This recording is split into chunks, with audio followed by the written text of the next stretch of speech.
백화점 대리운전 오토바이 배달 학습지 교사 학원 선생님 핸드폰 판매 등등등등등등등등.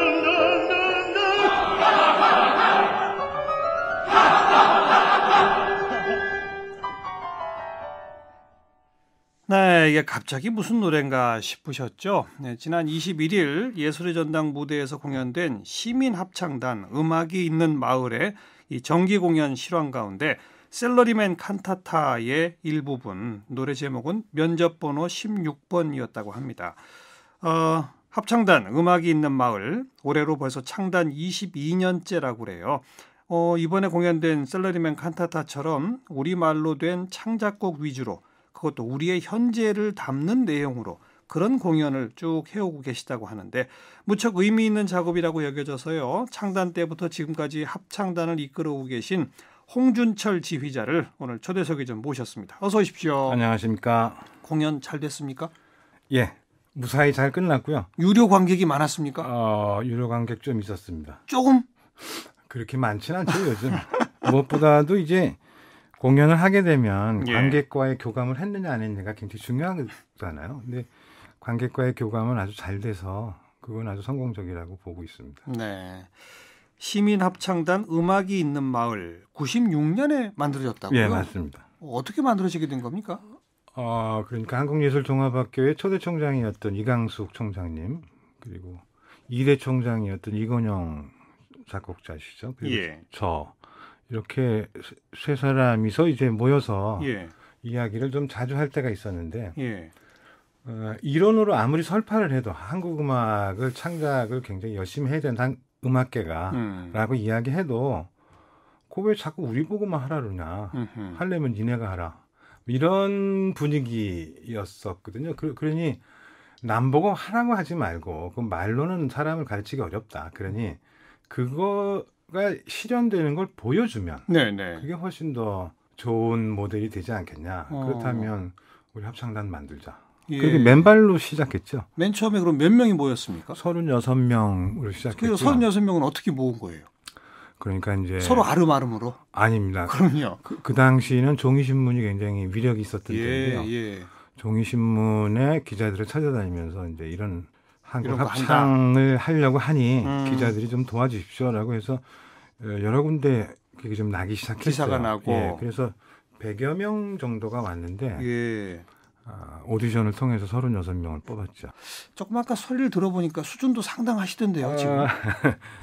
뭐 열심히 하죠. 열심히 하고 합창은 또 아마추어가 훨씬 더 잘할 수 있거든요. 왜냐하면 같이 어우러지는 소리를 해야 되니까. 서로를 양보하는 힘과 뭐 그리고 결속하려고 하는 힘들이 이 아마추어가 훨씬 더 빠르게 할 수 있는 장점이 있기 때문에. 지금은 단원이 모두 몇 분 정도입니까? 지금 64명입니다. 네.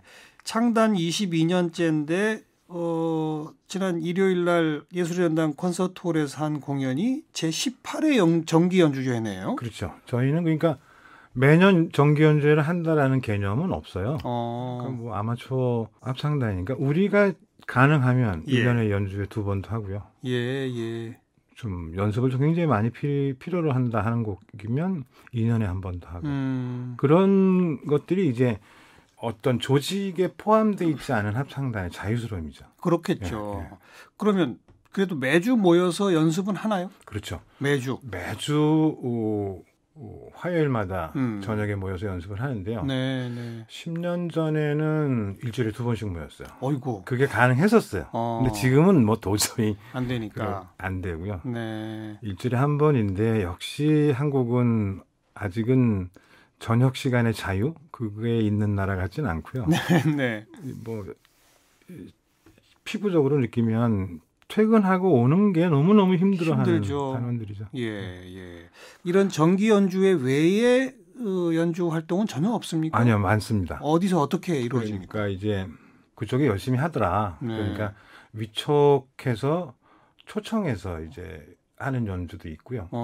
또 저희가 이 음악회는 꼭 해야 되겠다라고 하는 것들은 예컨대 어떤 거예요? 예컨대 이제 모차르트 레퀴엠을 우리가 부르면 어떻게 될까? 네. 그리고 모차르트 생각은 과연 무엇이었을까?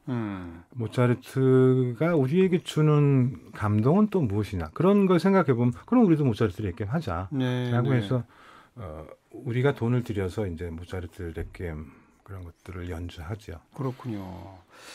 그 지난 4월인가는 그 세월호 희생자 추모 정의가 너희를 위로하리라 이런 공연도 하셨다는 그 보도가 있던데요. 예, 그걸 이제 저는 정치적으로 보고 싶지는 않고요. 세월호에 관한 것들은 저는 어른들에게 책임 있다. 네. 그리고 이 사회를 안전하게 그리고 정직하게 만들지 못했고, 그렇죠. 돈이 된다면 무슨 일이든지 예. 다 해버리는 사회 속에서 예. 우리의 후손들이 죽은 거니까 그건 정말 그 어떤 이유를 떠나서라도 그리고 특정인이 잘못했다라기보다는 저는 전 국민이 잘못했다고 그렇죠. 봐요. 어른의 네. 잘못이다라고 예. 해서 그 죽은 분들을 위해서 위로하고 또 우리도 사실은 가해자지만 피해자더라고요. 다 가슴속에 다 응어리가 멍이 들어 있어서 맞아요. 예. 그것들을 음악으로 어떻게 풀어내고 어떻게 알겠습니다. 위로해야 될까? 이런 뭐 의미 있는 공연도 하시고 또 뜻이 맞으면 뭐 모차르트 곡도 하시고 뭐 이런 여러 그 연주들이 1년에 한 대다섯 차례씩 있다 말씀하셨는데 제가 듣기로 정기 연주회만큼은 반드시 우리의 현재를 노래하자 이런 모토 아래 우리나라 작곡가 한 명을 선정해서 창작곡으로 정기 연주를 하는 것으로 알고 있습니다. 맞습니까? 네, 맞습니다. 이번은 그래서 작곡가 안효영 씨가 만든 곡으로 이제 네. 그것도 셀러리맨 칸타타. 네. 이런 고집을 또 이런 원칙을 지키시는 이유는 뭘까요? 그러니까 이제 우리나라 음악계가 서양 음악을 소비하고 있다라는 시각이고요. 저의 시각은 그러니까 서양 음악을 소비한다는 말은 외국의 작품들을 굉장히 많이 연주를 하고 또 그걸 배우기 위해서 엄청난 돈을 들여서 유학을 가는 이 제도. 예. 그러나 그들도 그 독일이나 뭐 헝가리나 러시아의 역사를 봐도 그들도 변방이었거든요. 음악의 변방이었다가 네. 자기네 음악을 만들어가면서 이제 음악의 중심이 되는 것처럼 우리도 그래야 되지 않느냐. 우리는 언제까지나 소비만 하겠느냐. 생산은 안 하고. 생산자가 돼야 한다. 창조하고 생산해야 된다.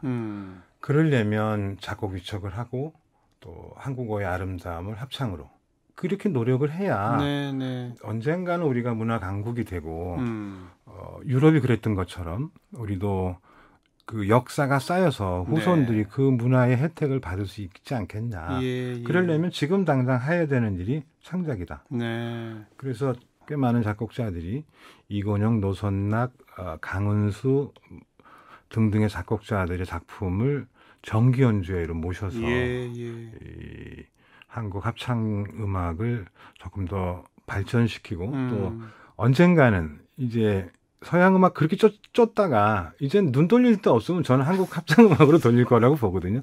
그때를 위해서 레파토리를 지금 축적해 놓으면 훨씬 더 좀 조금이라도 앞서간 그렇겠네요. 발전이 있지 않겠나 그런 생각입니다. 벌써 레퍼토리가 꽤 쌓였겠고요. 많이 있죠. 시민합창단의 이런 노력 덕분에 다른 데로도 좀 확산이 됩니까? 어떻습니까? 지금 아주 조금씩 움직여지는 것 같아요. 그 지자체 합창단이라든지 또는 전문 합창단들 그리고 다른 아마추어 합창단들 쪽에서도 창작곡 이렇게 갸우뚱 하면서도 창작곡을 하면 재미없고 관객도 안 온다. 근데 그거는 선입견이고요. 그 좁은 길을 계속 들여다보면 분명히 거기에도 길이 있더라고요. 또 그것이 나중에 악보가 돼서 후손에게 물려줄 수 있는 재산이 된다고 봅니다. 점점 확산돼 갈 것 같군요. 좀 그래야죠. 그러길 바라고 있고요. 특히나 또 올해 공연 주제는 젊은 나를 위로하라 이렇게 붙여졌고요. 셀러리맨 칸타타이고 아까 우리가 잠깐 듣기도 했습니다만 면접 번호 16번 이런 곡에는 뭐 대학교 때 알바 열심히 했어요. 저는 못하는 게 없어요. 콜센터, 백화점, 편의점, 대리운전, 학습지 교사 등등등. 지구가 망한다 해도 이 회사를 위해 두 주먹 불끈 쥐고 일할 수 있어요. 이게 정말 청년 실업에 시달리는 구직에 시달리는 청년의 절규를 담으신 것 같은데. 그렇죠. 그러니까 매해 이런 내용을 담으시나요? 아니면 올해가 좀 특별한 건가요? 올해가 좀 특별했고요. 지난번 세월호도 이제 우리의 사실 아픔이었고 그렇게 본다면 직장인들의 애환, 지금 뭐 취업난, 그다음에 구직을 하고 나서도 어려움, 육아 문제, 무슨 그다음에 노후 문제, 그 모든 것들이 사실 우리 얘기잖아요. 그러니까요. 우리 모두들의 이야기고 거기서 비껴나가는 사람은 거의 없다고 보니까 음악이 그러면 신화나 영웅이나 역사만 국한될 것이냐. 예. 그러지 말고 굉장히 우리 현실에 가깝게 붙어 있어 보자. 예, 예. 그것이 유럽에서 했던 일이거든요. 그러니까요. 우리가 고전음악이라고 하는 게 바로 그 시기에는 그게 세상 사는 이야기였죠. 그렇죠. 예. 우리 판소리처럼. 맞습니다. 예. 샐러리맨 이야기는 특정인의 이야기가 아니고 사실은 전 국민의 이야기죠. 네, 그런 이야기들을 같이 노래를 풀고 웃고 그리고 눈물 짓고 하다 보면 위로도 되고 예. 또 힘도 생기지 않겠느냐. 두 가지 아주 중요한 의미를 갖고 있네요. 뭐 시민이 자발적으로 아마추어들이 모여서 참여했다라는 것은 뭐 기본 깔려 있고 한국 작곡가의 창작곡이라고 하는 의미와 그리고 우리 시대의 삶의 이야기를 가사로 담아보자. 음악으로 맞습니다. 표현해보자. 이걸 실천하고 계신 거로군요. 그렇죠. 그런데 저는 시민합창단, 뭐 음악이 있는 마을 이러길래 공연하면 강당, 대학 이런 데서 할 줄 알았더니 예술의 전당 콘서트홀이에요. 그러니까 이제 한국 예술의 심장에 씨를 뿌리자라는 의도입니다. 예. 그것도 의미가 크네요. 예, 그러니까 계속 변방에 있지 말고 물론 작은 음악회도 소중하죠. 그건 소중하지 않다는 말이 아니라. 알겠어요. 창작곡이 새로 태어나서 첫 번째 하는 연주는 한국에서 그래도 가장 좋은 홀에서 연주하자. 네. 22년째 꾸준히 지휘를 맡아서 이끌어 오셨는데 이제 떠나신다고요? 올해 말로 이제 정리를 하고요. 조용히 퇴촌하려고 그러는데요. 후임차가 나섰습니까? 그럼요. 이미 저는 22년 해보니까 이제 더 이상 제 머릿속에서는 아이디어, 제 가슴 속에서의 열정 이런 건 좀 이제는 바라기 어려워서 그만둬야 될 때가 지금이다. 조금 이르긴 하지만 새로운 엔진 그리고 정말 또 다른 미래를 바라볼 수 있는 사람에게 이 합창단을 맡기는 것이 내가 이 합창단을 가장 사랑하는 것이다 라고 생각해서 마침 또 한국예술종합학교의 합창지휘과 교수인 김홍수 교수님이 계세요. 그분이 맡아주겠다. 후임 지휘자로 오시게 돼서. 알겠습니다. 22년 전에 만들어져서 시민의 아마추어들의 자발적 참여를 바탕으로 우리 창작곡으로 우리 시대의 삶의 모습을 가사로 담고 그리고 우리 예술의 심장부의 그 폭탄을 터뜨려보자. 앞으로도 더 많은 그래야죠. 왕성한 그런 어떤 활동들 기대하도록 하겠습니다. 오늘 고맙습니다. 감사합니다. 합창단 음악이 있는 마을의 홍준철 지휘자였습니다.